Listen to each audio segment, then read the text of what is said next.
Não há manifestação divina ou resultados excelentes sem a devida preparação. Não é apenas o que dizemos para fora que garante uma liberação do céu, mas o que acontece no coração. Tiago 5, versículo 16, diz: a oração fervorosa do homem justo tem grande poder. Fervoroso significa sincero e contínuo. A oração tem sua raiz no coração. Seu coração é realmente o que importa, porque é o lugar da comunhão entre Deus e o homem. Assim como os levitas ofereciam sacrifícios no Antigo Testamento, nosso coração é o altar sobre o qual o sacrifício de todo louvor, e todo louvor são oferecidos. Primeiro, você deve perdoar. Esta é uma parte vital na preparação do coração. O amor de Deus e do homem é o conceito inteiro que explica as leis de Deus. À medida que nossos corações devem estar cheios de amor, tanto para com nosso próximo quanto para com Deus, isso é um requisito fundamental. Se todas as nossas orações vão chegar ao nosso Senhor no céu. Quando Jesus ensinou os discípulos a orar, uma das coisas mais importantes que ele disse foi: e perdoa-nos os nossos pecados, pois também perdoamos a todos que nos devem. Isso quer dizer, Senhor, perdoa-nos, assim como nós perdoamos aos outros. Isso significa que nossos pecados não são perdoados se nos recusarmos a deixar ir e perdoar os outros. Isso surpreende a maioria dos cristãos, porque sentimos que o perdão é obtido livremente no cristianismo. Isso é um erro, pois também somos obrigados a agir em amor, para receber o amor que Deus também tem por nós. Se destacamos os pecados dos outros contra nós, então o Senhor documentará os nossos também. Se desejamos que eles sejam prejudicados, só desejamos nosso próprio prejuízo também. Segurar os pecados faz com que seus pecados não sejam perdoados. Até que seus pecados sejam perdoados, você não tem uma conexão de oração com Deus. Salmo 130, versículo 3. Se tu, Senhor, observares as iniquidades, Senhor, quem subsistirá?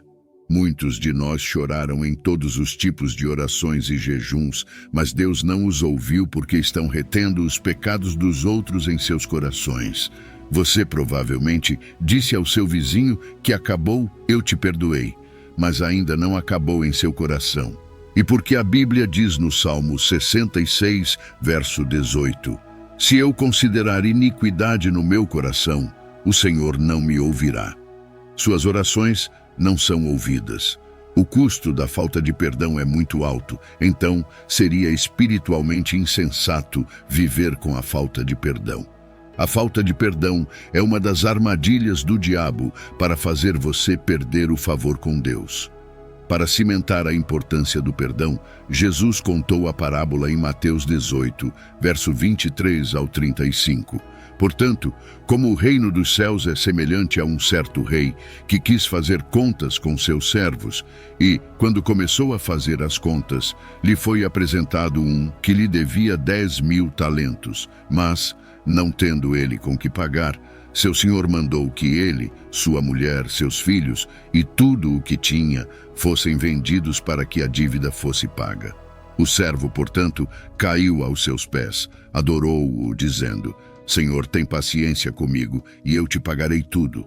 Então o senhor daquele servo, movido de compaixão, soltou-o e perdoou-lhe a dívida. Mas o mesmo servo saiu e encontrou um dos seus conservos, que lhe devia 100 denários, e lançando mão dele, sufocava-o, dizendo: paga-me o que me deves.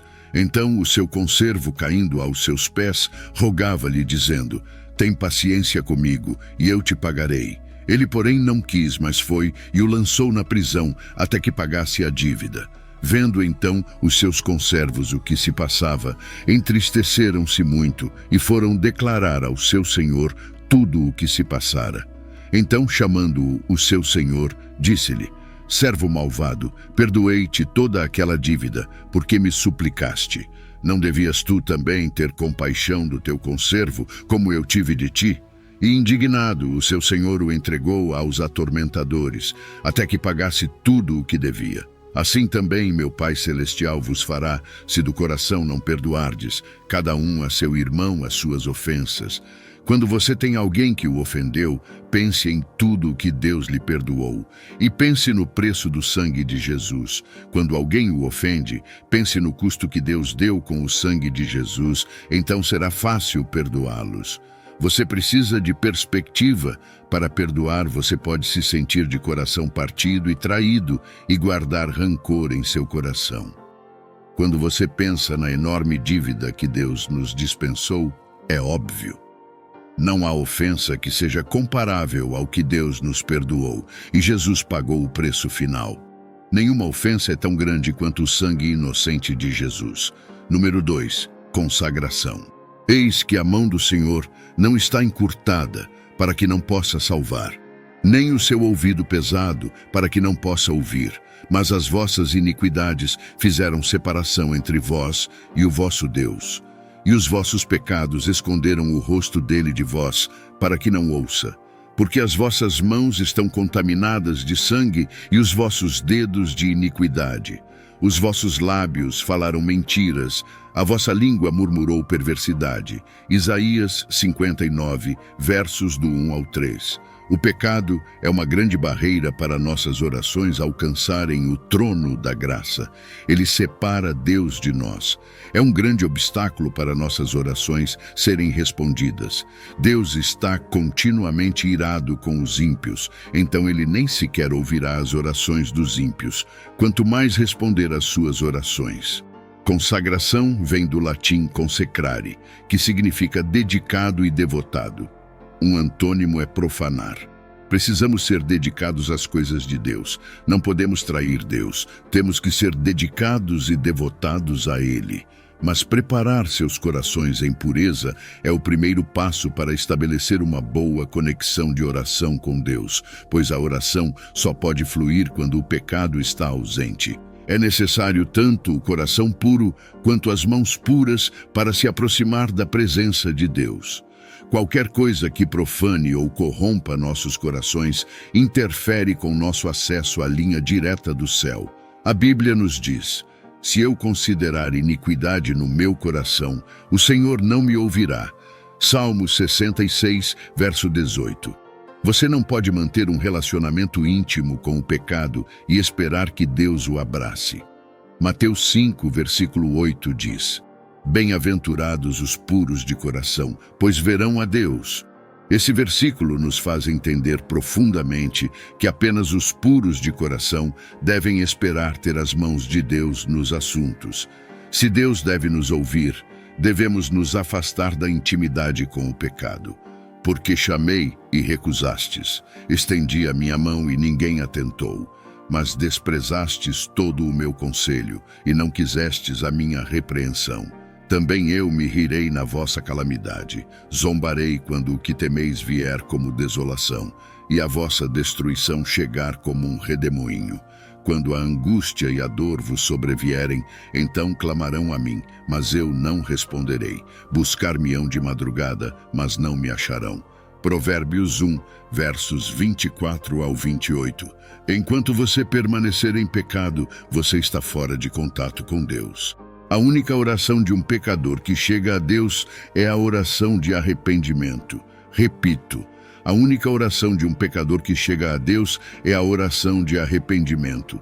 É apenas depois que Deus recebe seu clamor por arrependimento que ele pode ouvir seus gritos de aflição, porque é só depois que ele te salvou do seu pecado que ele se compromete a te salvar das suas aflições. É por isso que muitos dos redimidos permanecem aflitos. Seus pecados fizeram com que os céus sobre eles se tornassem como ferro, pois nada passa. Muitos gritaram, berraram e lamentaram, mas não obtiveram resultados. Sempre que Deus está prestes a estender suas bênçãos em sua direção, seus pecados vêm à memória e sua misericórdia é desligada. Hebreus 12, verso 14 diz: sem santidade ninguém verá o Senhor. Cânticos dos Cânticos, capítulo 2, verso 15. Apanhai-nos as pequenas raposas que estragam as vinhas, pois as nossas vinhas estão em flor. Qualquer raposa que você permitir permanecer na sua vinha provará ser o maior perigo para a sua vida cristã. Aquela língua mentirosa, malícia, raiva incontrolável, teimosia, orgulho oculto, todos podem ser destruídos se você estiver disposto a deixá-los ir. Graças a Deus, a Bíblia diz que o pecado não tem mais domínio sobre nós. Romanos 6, verso 14, deixou isso muito claro para nós. Ele perdeu seu poder sobre você há 2000 anos, quando Jesus foi pendurado naquela cruz e gritou: "Está consumado", 2 Timóteo capítulo 2, verso 19. Contudo, o firme fundamento de Deus permanece tendo este selo. O Senhor conhece os que são seus e aparte-se da iniquidade todo aquele que professa o nome de Cristo. No entanto, se você não nasceu de novo, você é um pecador. E Jesus disse: em verdade vos digo que, se alguém não nascer de novo, não pode ver o reino de Deus. João 3, versículo 3.